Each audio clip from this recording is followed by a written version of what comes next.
네, 국민안전지킴입니다.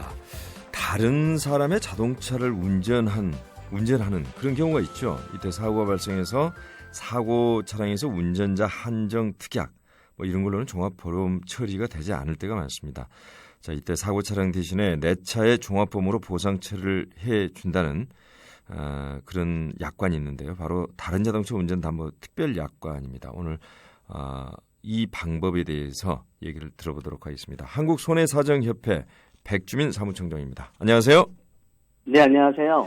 자, 우선 다른 자동차 운전담보 특별약관 어떤 겁니까? 간단하게 좀 설명부터 부탁드리겠습니다. 네, 이름 그대로 다른 자동차를 운전 중 사고에 대해서 보상하는 특약인데요.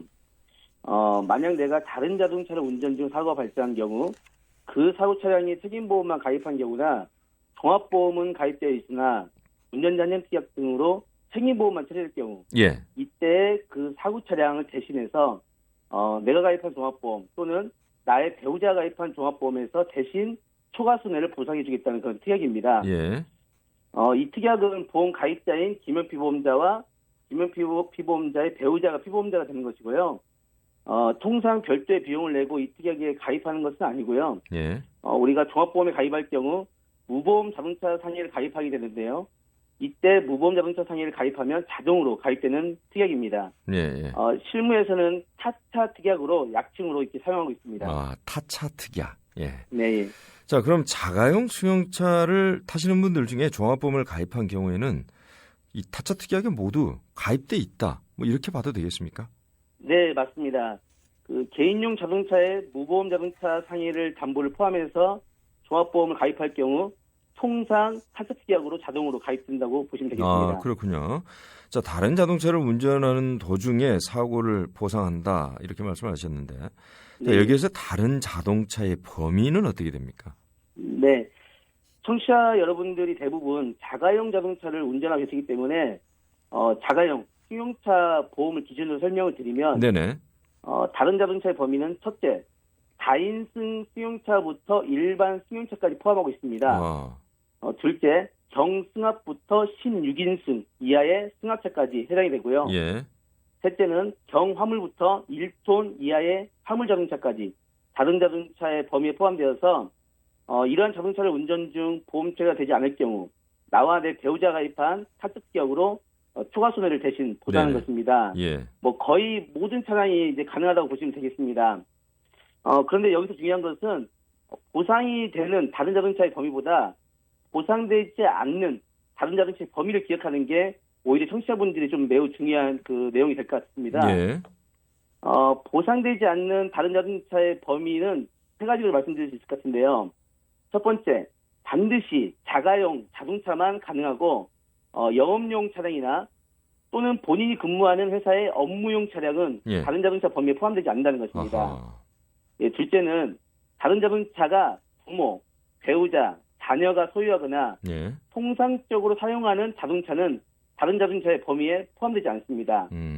마지막 세 번째는 오토바이, 이륜 자동차는 다른 자동차에 포함되지 않습니다. 처음에는 간단하게 타차 특약하니까 쉽게 와 닿았는데 설명 듣다 보니까 더 복잡해지는데요. 일단 사례를 들었으면 하는데요. A가 승용 차량의 종합보험에 가입한 상태에서 A의 차량이 고장이 발생해서 친구의 승용 차량 또는 동생 소유의 차량을 잠시 빌려 운전하던 중 사고가 발생했다. 문제를 생각해 보겠습니다. 제가 MC분께 한번 질문을 드리고 싶은데요.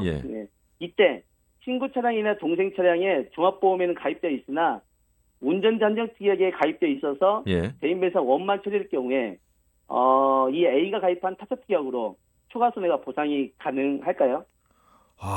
이렇게 어려운 문제는 처음인데요. 앞서 말씀드린 것처럼 그런 초과 손해를 보상하는 것이 바로 타차 특약입니다. 정리해보면 사고 차량인 친구 차량이나 동생 차량에서 대인배상 원에 해당하는 부분을 보상을 하고 초과되는 손해에 대해서는 A가 가입한 또는 A의 배우자가 가입한 종합보험으로 타차 특약에 대인배상 2, 재물배상, 다손 등으로 보상이 가능합니다. 그럼 이번에는 A가 다니는 회사 소유의 차량이나 또는 렌트카 등을 운전하던 중에 사고가 발생하여 운전자 연령 한정 특약 등으로 책임보험만 보상되는 경우는 어떻게 될까요? 그 앞서 설명을 듣다 보니까 이런 경우는 보상되지 않을 것 같은 느낌이 드는데요. 네, 예. 네, 이 경우에는 A 또는 A 배우자 가입한 타차 특약으로 보상되지 않습니다.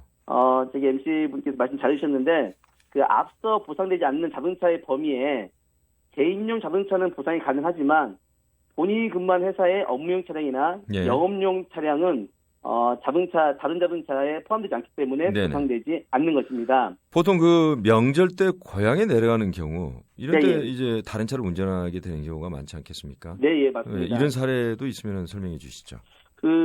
이제 명절 때 가서 친구들 차량 운전하는 경우는 종종 있을 수 있는데, 특히 이제 그 내려가서 부모님 차량을 잠시 운전하는 경우, 이런 경우가 있겠습니다. 뭐 부모님 차량 운전하는데 부모님 차량도 가족 운전 특약으로 돼 있을 때는 괜찮겠지만 부부 안전 특약으로 되는 경우도 많이 있거든요. 그런 경우는 자녀가 운전했을 때에도 책임보험밖에 처리가 안 됩니다. 이때 그 자녀 A가 가입한 또는 A 배우자가 가입한 타차 특약으로 보상되지 않을까 하고 우리는 생각해 볼 수 있을 것 같은데요. 그 앞서 말씀드린 것처럼 다른 자동차가 부모, 배우자, 자녀가 소유하거나 통상적으로 사용하는 자동차는 다른 자동차의 범위에 포함되지 않기 때문에 이 경우에도 보상되지 않습니다. 그렇군요. 다른 자동차의 개념을 다시 한번 생각을 해봐야 될 것 같고요. 자, 그렇다면 타차 특약에 가입돼 있다고 해서 모든 차량을 운전할 수 있는 것은 아닐 것 같은데요. 네, 맞습니다. 참 좋은 특약이긴 한데 그래도 이제 잘 알고 이용을 해야 될 것 같은데요. 급하게 다른 사람의 차량을 운전할 때는 그래서 항상 그 차량을 운전하다가 사고가 발생하면 내가 가입한 타차 특약으로 보상이 되는지 꼼꼼하게 알아보고 운전해야 어떤 그 큰 낭패를 보지 않을 것 같습니다.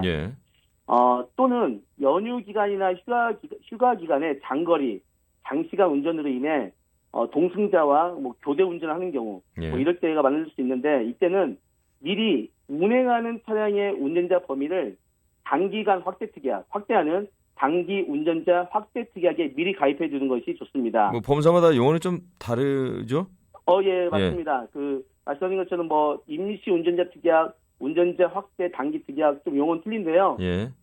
보험회사별로 가입 기간도 뭐 최대 7일까지, 어떤 것은 최대 30일, 최대 60일까지 보험사마다 그 기간도 좀 차이가 있습니다. 이 단기 운전자 확대 특약에 가입하게 되면 운전자 부부 안정 특약이나 연령 특약에 가입되어 있는 경우에도 그 가입 기간 동안에는 단기적으로 운전자를 확대 적용하여 누구나 운전할 수 있으며 만약 사고가 발생 시 모두 종합보험 처리가 된다는 뜻입니다. 따라서 연휴 기간 등에나 등에 누구나 운전할 수 있도록 변경하고 싶을 때라든지 장거리 여행으로 교대 운전을 해야 될 때 또는 제 차를 누군가에 빌려줘야 될 때는 이 단기 운전자 확대 특약을 적극 활용하시면 좋은 팁이 되겠습니다. 뭐 단기니까 그렇게 비싸지도 않을 것 같고요. 네, 그렇습니다. 자, 오늘 여기까지 듣겠습니다. 고맙습니다. 네, 감사합니다. 한국손해사정협회 백주민 사무총장과 함께했습니다. 백지영입니다. 무시로.